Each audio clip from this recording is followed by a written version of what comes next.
it implies that there is some sort of basic fascism, historical fascism, some sort of identifiable tenets, parts of an ideology that were expressed both then and now, but without historical continuity.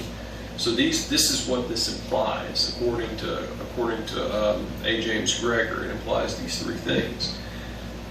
What's the problem though? However elementary all that might appear, everything involved in the undertaking is beset by problems.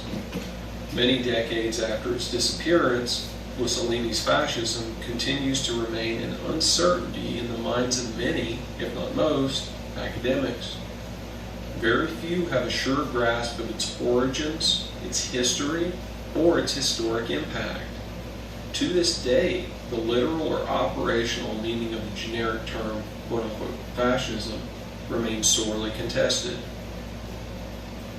Some, including some of the luminaries of contemporary historical research, have in fact denied the generic term any real reference. So they're saying it only exists as a historical phenomenon of Italy in the 20s through the 40s, and that's it.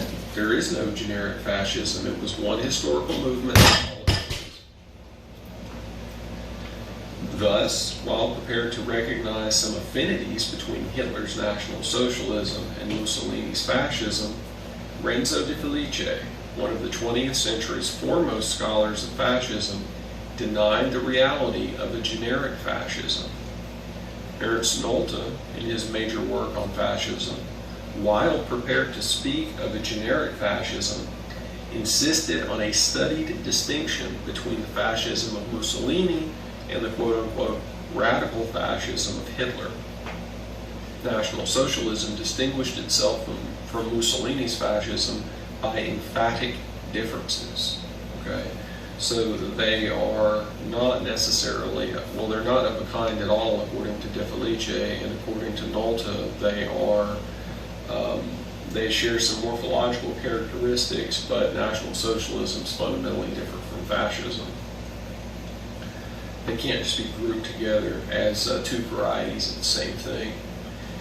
Irrespective of the distinctions insisted upon by the most celebrated scholars, all too often, Italian fascism is simply identified with the National Socialism of Adolf Hitler, with both conceived instances of a generic quote-unquote fascism. Rarely is an argued rationale for such usage provided. It has simply become a matter more of custom and usage than historic confirmation, a practice inherited from the time of the Second World War.